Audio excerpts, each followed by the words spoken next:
Coming up on the next edition of Power and Politics, the White House strategy to deal with the Trump hush money verdict. What happens next? And another attempt by Florida Senator Rick Scott to become Senate Majority Leader. Does he have a chance? And if he doesn't, why now?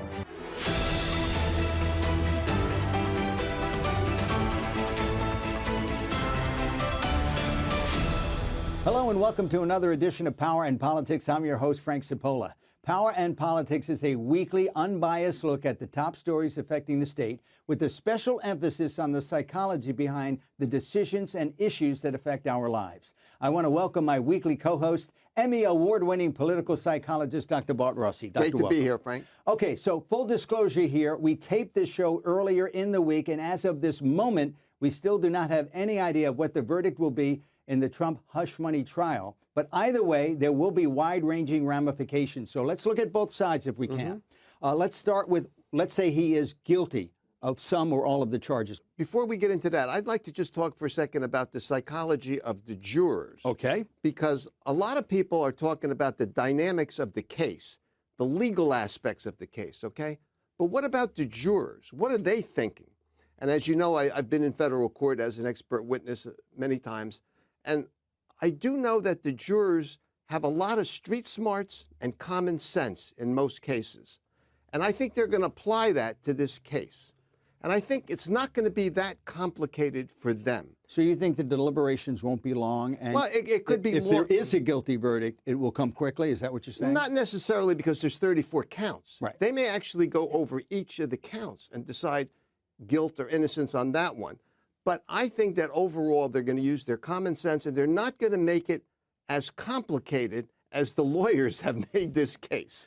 I mean, did he have this relationship? Did he pay her off? And did he and they all do this to influence the election? That's it. All right, politically, that's it. Let's say he is guilty on some, all of the accounts. What happens then? Where does he stand? I'm predicting that he will. I'm predicting pretty high numbers here, okay? That he will be convicted on this, because I think they're going to see it that way. I think the case has landed for the prosecution. But I think, to answer your question, I think it's going to have an impact on Trump. I'm not one of those who thinks that it's going to be very, very little. I think there could be a significant impact, because as this goes on, he is a convicted felon, if in fact he's convicted. And I think it's going to be a factor. I do. Okay, let's look at the flip side. Let's say they find him not guilty on all of the charges, or there's a hung jury. Right. I will comment first on this. I think he comes out a huge winner at that point, and possibly gets a lot of momentum going into the presidential election, because he can use this again and again. They tried to get me, I'm for you, and they tried to get me, I'm still standing. I agree. It doesn't have to be an acquittal. I agree. It could be a hung jury, and he still is a big winner. He's a big winner if that happens. And I don't think that's going to happen, because I think that there's so many charges against him, and the case has landed clearly and effectively. And take a look at the other factor psychologically. Mr. Trump, President Trump, did not testify. Now, it's not supposed to be held against him. However, I know, being in the jury pool, being a part of a case, that jurors think about the fact that the defendant did not testify. It's in their head. Well, why didn't he step up and say this didn't happen? It is a factor, and it's going to be more of a factor than some people think. And we will see. We don't know how long the jury is going to be out. An hour, 5 hours, 5 days, few weeks. We just don't know. We'll have to just wait I think and see. a day or two. The next big question is, how does President Biden respond to all of this? And I ask because he has said basically nothing during the trial, but has said that he will respond once the verdict comes in. He's going to respond. The team will respond and highlight Donald J. Trump's character. That's what they're going to do. They're going to go over and over again the fact that he's convicted, if he is convicted, and that he's a felon, convicted felon, and that this is the result of Donald Trump's behavior, not because of the judge or because of the jury pool or anything like that. It's because of his behavior. That's what the president's going to probably emphasize. All right, we have 30 seconds before we go to your commentary. James Carville, who famously ran the presidential campaign of Bill Clinton successfully, has been talking about the Biden messaging, which he said has been horrendous. Instead of concentrating on economic issues, what everybody's talking about, he's concentrating on Gaza and Ukraine and so on and so forth, which is abstract to the average voter. Your thoughts? James Carville, one of my favorites. He's an ex-Marine, tough guy, tough Democrat. I think he's right. The messaging by the Democrats and the president have really not been good. They really should focus on the economy, what they're going to do about the economy, and they need to talk about taxes and money, as we've said here before, in a much better way. Like how to actually have a flat tax or some kind of new tax system.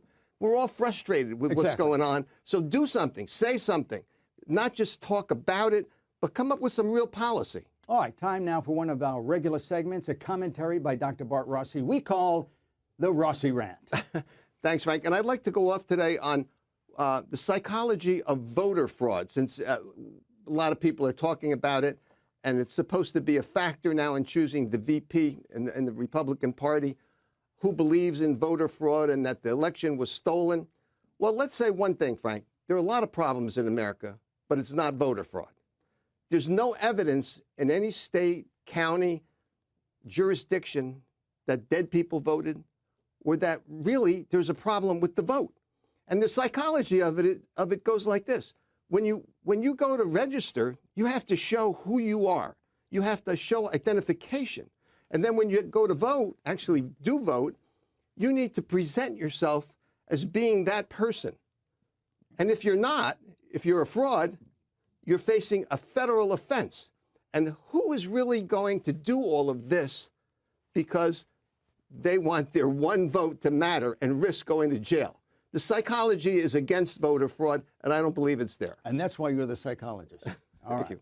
Thank you, Doctor. He tried it once before, and now he's taking another shot at it. Will a Florida senator be the next U.S. Senate Majority Leader when Power in Politics continues? Welcome back to Power in Politics. I'm Frank Cipolla, joined by political psychologist Dr. Bart Rossi.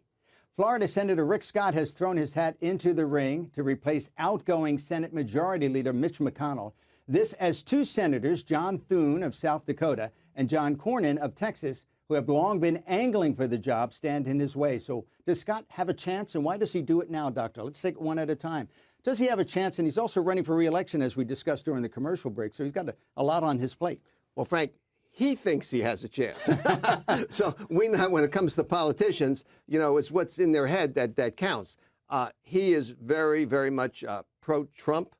He is also a problem when it comes to Medicare and Social Security. He said it should be sunsetted. That's not going to go over well within the Republican Party as well as the Democratic Party. I see him as a kind of a flawed leader possibility. I don't think it's going to happen, but he better pay attention to his election here because I think it's going to be very close. You know, we weren't just talking during the commercial break that, you know, he's focusing on two races right now. He has to run against his opponent, Democrat, former Congresswoman Debbie Powell, and at the same time, he wants to run for Senate Majority Leader. That's a tall order. It's a tall order, and as far as being the leader, he's going against Cornyn from Texas, who has a long history in the Republican Party as being kind of center-right. He's not the most extreme person. A lot of people in the Republican Party kind of like him. I don't think Rick Scott's going to have much of a go here. Why would he do this now? Why not just wait? Well, he's doing it now for a good reason. He wants to align himself with Donald Trump. And then hopefully, if Donald J. Trump wins again, he will be in the position to say to the president, the new president, that he is his biggest supporter. Do you think he's making a serious play for this, or is this more politics than a serious attempt to become Senate Majority Leader? No, I think it's a good question. I think this is a very serious attempt because he wants that power. I mean, he's been in politics for a long time. But he's not, from what I've read, he's not well liked in the Senate. He talked about, as you mentioned, re-upping Social Security and Medicare every 5 years, which of course doesn't go over well with the older population who vote in droves, number one. And number two, he's not ingratiated himself with his fellow senators, and he's sort of a bit of an outcast, from what I understand. Yes, and he supports the 6-week abortion ban. He's very, very conservative. I mean, extremely to the right. and he's positioning himself more and more. It's like he's marching further right, actually, in support of the former president.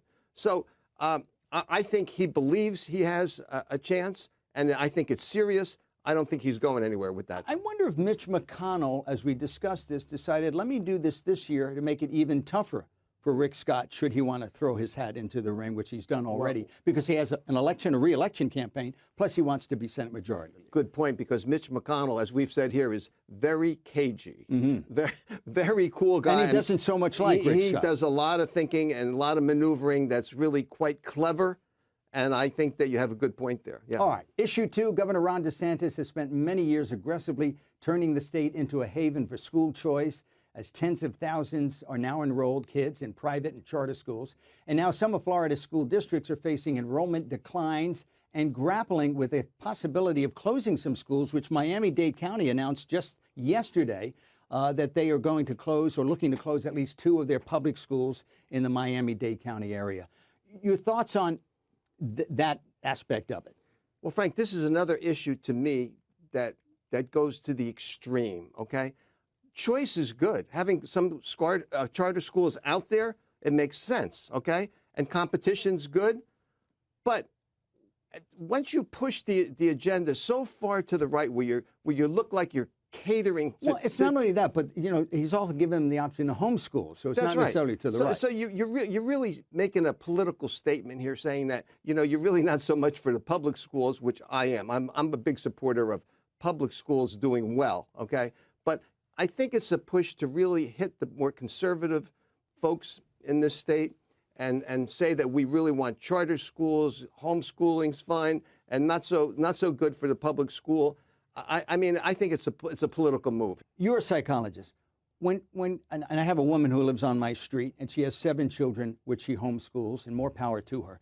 But what does that do psychologically to a child when he or she is exposed to the same 6 people every day and their family members? I don't like it at all, Frank. I'm really not a big believer in homeschooling, unless, of course, it's necessary for some particular reason.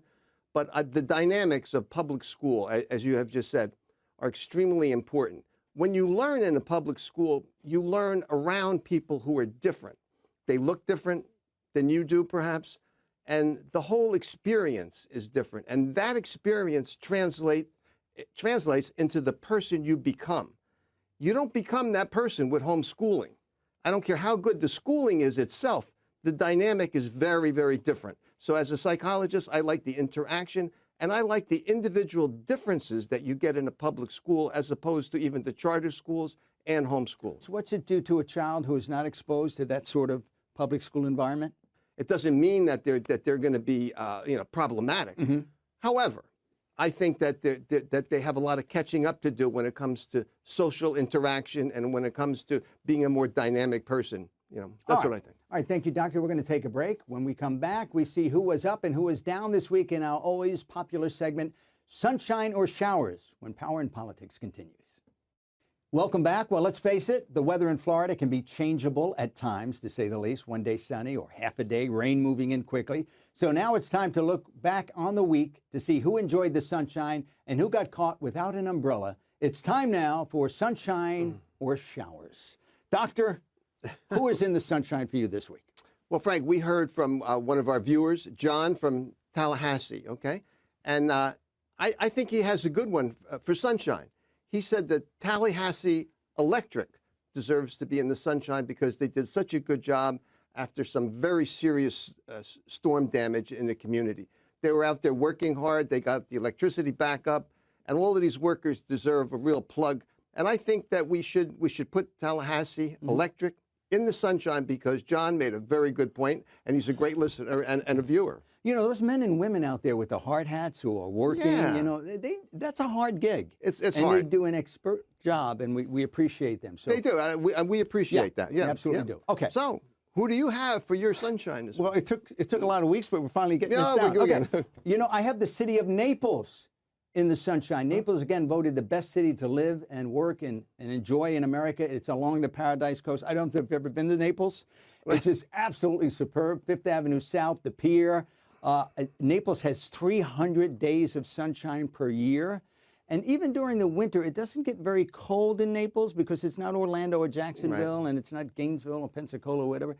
It's farther south near the Everglades. It's a beautiful city. Naples, the city of Naples, Florida, named after Naples, Italy. It is in the Sunshine And District. number one in the whole country, That's right? right, the whole country. I mean, that's amazing. All That's right, amazing. so, with every sunny day, especially, if you're in Naples, there are rainy days, Oh, at least yeah. at least 65.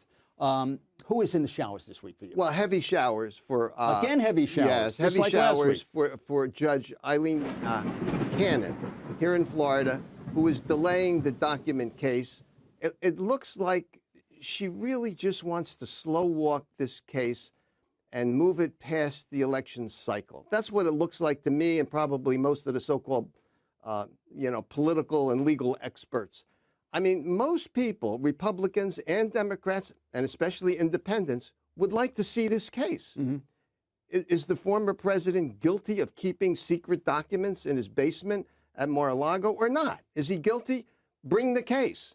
But she's not bringing the case. Well, there's one other option. She could just be so inexperienced she doesn't know how to handle this No. case. I Well, we think disagree, but she might be inexperienced. No, she's a federal court judge. She has a lot of people around her who could help her. She has a lot of capability. It's not because she's incompetent. It's because of her action. We respectfully disagree. Okay. So, all right.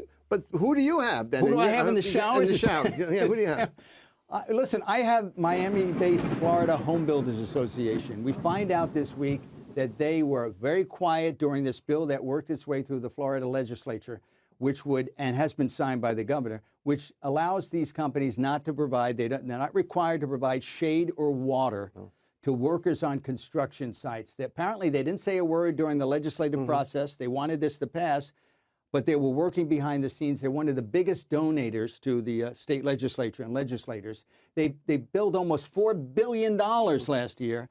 And come on, folks, come back to us. Come on. You didn't have a little money to give some water out and some shade to workers on construction sites? Yeah, $4 billion and no shade. Yeah, and no shade. $4 billion and no shade. Florida during the summer. It just, it's outrageous. All right, thank you, Doctor. That's Sunshine and Showers. We're going to take a break. When we come back, a commentary by yours truly titled, Let's Be Frank, when Power and Politics continues. Welcome back. There are some viewers watching right now who still believe the 2020 election was won by Donald Trump. They believe so in the face of overwhelming evidence that it was not. This is not commentary. This is fact. More than 60 challenges were addressed in the courts following the 2020 election, and all of them were shot down. Think about that. Not one claim of voter fraud that would have directly changed the election results in any one state passed judicial muster. So I find it amazing and disheartening that we still have elected officials clinging to this narrative as we prepare for the 2024 contest. They won't say it out loud, but when pressed, they say one of two things. Not to worry because their guy will win, or I'll accept the results if the election is quote unquote fair. Something Florida Senator Marco Rubio said when asked this week whether he would accept the results of the upcoming election. With all due respect, Senator, you and those who continue to propagate this falsehood about the 2020 elections and cast doubt, subtle as it may be, about the 2024 contest should be ashamed of yourselves. You are entitled to your opinion, but to say months before even one vote is cast that you have a sneaking suspicion that there could be problems is below you. For those who believe the results of the 2020 election were rigged, there is nothing anyone can do to convince you otherwise. But senators, governors, and other elected officials who spread doubt now before the election should know better. Richard Nixon lost and won two of the closest elections in history, and in both cases he did the right thing. He conceded to John Kennedy in 1960 and thanked his opponent Hubert Humphrey before assuming the presidency in January of 1969. That simple act is the difference between the United States and every corrupt government in the world. If it is your desire to further your political career, to become vice president, or to run for president yourself, please do so as you stand firmly on the ground of truth. At some point, elected officials who continue to make false claims or cast doubt on how we conduct our elections, even after every vote is counted and recounted and counted again, will have to look at themselves in the mirror. For all elected officials watching now, your actions will be judged not only by your constituents, but by history. We'll be right back. That's it for this week's edition of Power and Politics. On behalf of my co-host, political psychologist Dr. Bart Rossi, and the fine folks working behind the scenes, thanks for joining us. As always, we'd like to know what you think. Visit us at powerandpolitics.tv or email us at info@powerandpolitics.tv. We'll see you again a week from now at this time and on this same station. Have a great week.